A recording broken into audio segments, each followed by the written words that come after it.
Mes salutations chaleureuses chez vous. Voilà, je suis très ravi de nous retrouver bien en forme en 2025. Personne ne peut m'empêcher de vous réitérer mes vœux les meilleurs.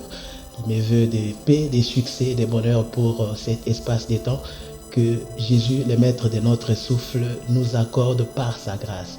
Pour 2025, je viens nous partager une pensée tirée du livre de Ruth.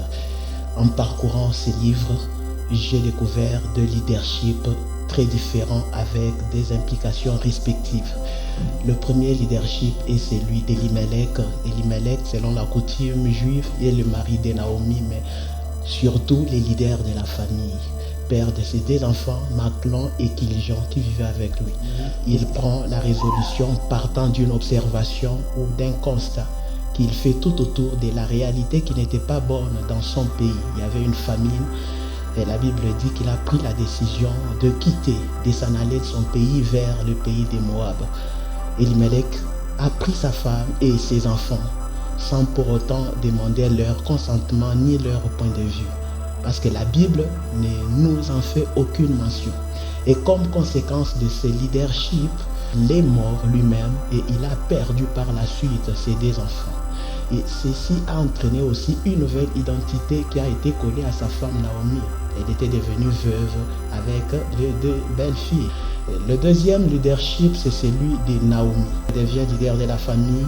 La Bible dit au verset 6, Naomi ayant appris que Dieu a visité Bethléem, c'est-à-dire elle avait les aptitudes d'écouter les choses qui venaient de la fidélité de Dieu. Elle prend la décision, la résolution de rentrer dans son pays d'origine. Alors, bien qu'ayant déjà sa position, Naomi ne s'est pas imposée sur ces deux belles filles et les a appelées pour leur demander quelle est votre position, moi je dois rentrer.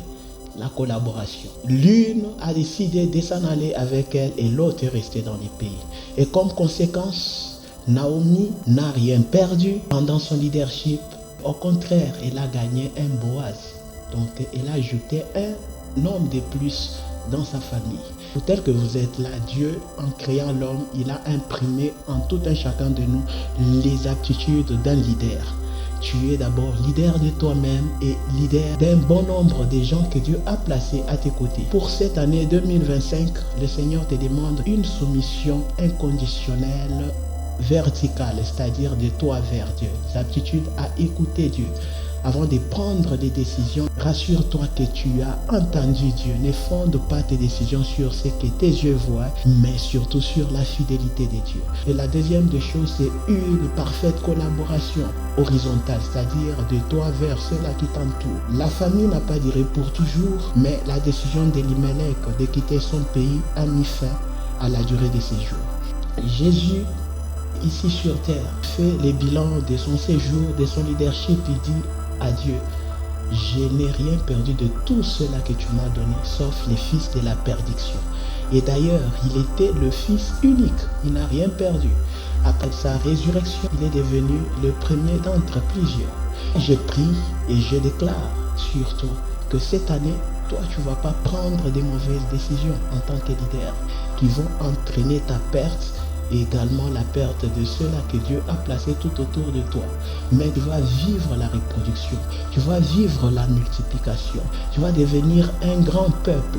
Par tes décisions, ta vie va se reproduire, ta vie va évoluer et tu seras également une bénédiction pour ceux-là qui t'entourent. Que le Seigneur vous bénisse.